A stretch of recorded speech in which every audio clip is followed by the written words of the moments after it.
Sometimes we have to ask ourselves, what's using my life? Heard a guy give a lecture one time that says, we are today what we were when. And he was talking about the fact that we, to a great extent, behave, think, react because of some previous experience that we've had. One of the things that we know about life is that it is always changing.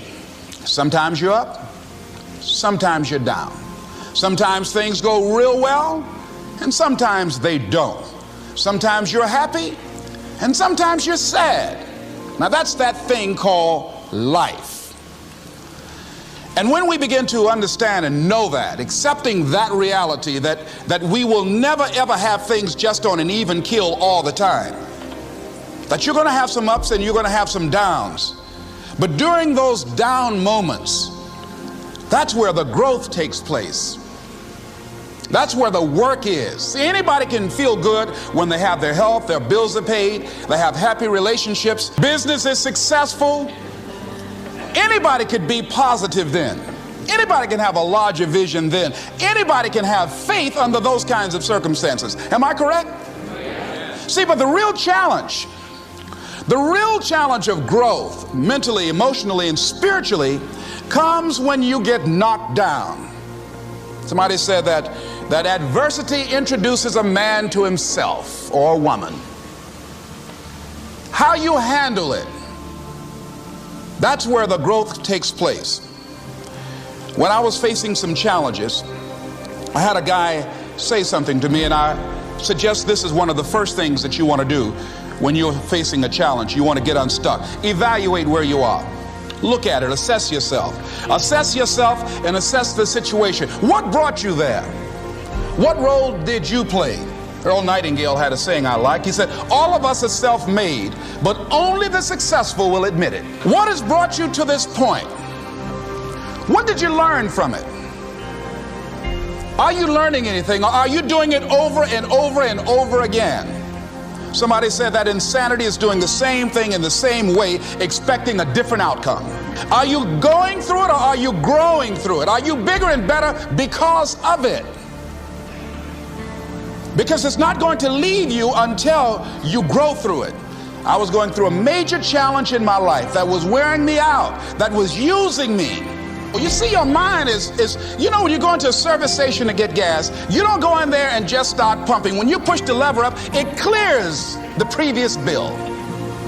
By the same token, if you want to begin to move, you've got to clear your mind of all the unnecessary luggage and baggage that's weighing us down. I couldn't move, I couldn't think about what am I going to do to get out of this situation, because I was so concerned about what happened and what he did to me and how bad it was. I was so stuck in that I couldn't even focus on what I should have done. Feeling sorry for myself and angry, and none of that was taking me anywhere.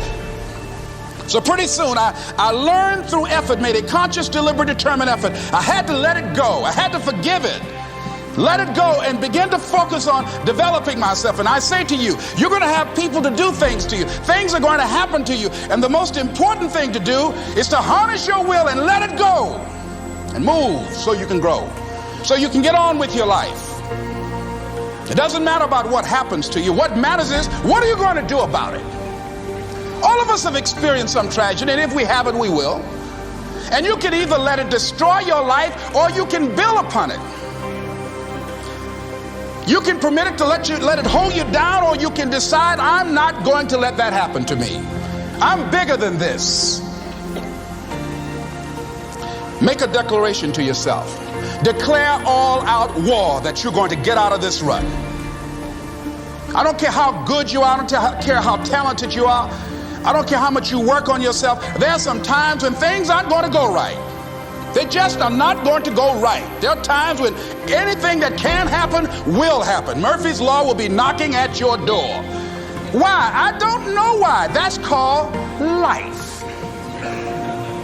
And you have to deal with it. Sometimes your life will be in a slump, just like sports. Some of the best shooters can't hit baskets different times in games. They get in a slump. Do they sit on the sideline and say, you know, I just didn't hit a basket today? No, they continue to execute. I suggest to you that if you are facing a challenge, don't stop. Stay busy. Work your plan. Continue to do those things that you know that work for you after you have evaluated yourself in the situation. Continue to move. Stay busy, stay busy, stay busy.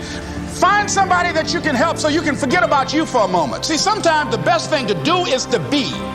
Sometimes you have to just back up and go within yourself. A bow and arrow, you can't take a bow and just push it out an arrow. You just can't push the arrow out. You have to pull it back and then release it. Sometimes you have to back up and go within and pray and meditate and recharge your batteries. Go away, clear your head, and then come back and look at it from a different vantage point. Don't operate while you're under the spell or the effect of what's going on. Next thing is that you've got to activate the thinker in you. Don't allow your emotions to control you. We are emotional, but you want to begin to discipline your emotion. If you don't discipline and contain your emotions, they will use you. Your mind goes on automatic, just like a God. You know, I loved reading the book called As a Man Thinketh by James Allen. He uses the analogy of the mind being like a garden. You know, weeds don't have to have any encouragement to grow. You don't have to water them. They don't have to get sunshine. They don't have to have fertile ground. They will grow through the cracks of a sidewalk. Am I right? But if you want to grow orchids or roses or any kind of exotic flowers, there are special processes and procedures you must go through. Well, by the same token, you don't have to force yourself or motivate yourself to think negatively, to be depressed, to hate somebody, to want revenge, to want to get back at somebody, to beat yourself up over the head, to feel loaded with guilt. You don't have to make any effort to do that. Your mind is on automatic. It will do that by itself. But if you want to begin to move into your own personal greatness, if you want to begin to really enjoy a happy, successful, healthy life, you've got to be willing to go against the tide. You've got to be willing to harness your will and say, in spite of this, I'm in control here. I'm not going to let this get me down. I'm not going to let this destroy me. I'm coming back, and I'll be stronger and better because of it. You have got to make a declaration that this is what you stand for. You're standing up for your dreams. You're standing up for peace of mind. You're standing up for health. You want it, and you're going to go all out to have it. It's not going to be easy. When you want to change, it's not easy. If it were in fact easy, everybody would do it. But if you're serious, you'll go all out. So yes, I'm going to turn this situation around. I'm not going to sit back and moan and cry over what happened and what went wrong and who did what. I'm going to do something about this situation. The next thing that is important is that expect things to get better for you, because they are. See, life is cyclic. You're not, whatever experience you're having right now, it has not come to stay. It has come to pass. Not to stay, just to pass. It's just going through. The biggest challenge is to know what's happening. This is a part of this thing we call life. This too shall pass. And maintaining perspective, putting it in perspective. The other thing is take full responsibility for your life. Accept where you are and the responsibility that you're going to take yourself where you want to go. Someone said we have two primary choices in life. We can either accept conditions as they exist, or we can take the responsibility to change them. See, a lot of people want to exempt themselves from taking responsibility. All they want to do is talk about the problem.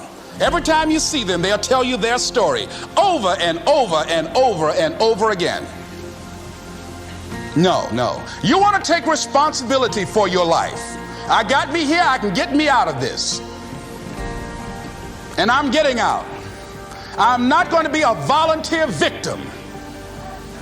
George Bernard Shaw said there are two kinds of people in life.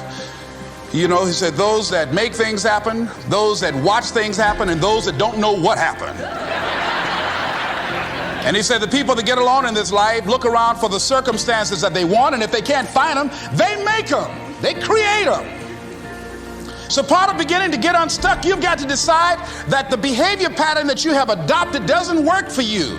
You've got to change your strategies, and changing your strategy means reinventing your life, recreating you, and you have the power to do that. You can decide that you're going to change, that you're not going to be a wimp. You can decide that you're going to stand up to life. You can decide that I'm going to live each day as if it were my last. You have the power to make that decision. You can decide I'm going to work on myself and develop myself. I'm going to empower me.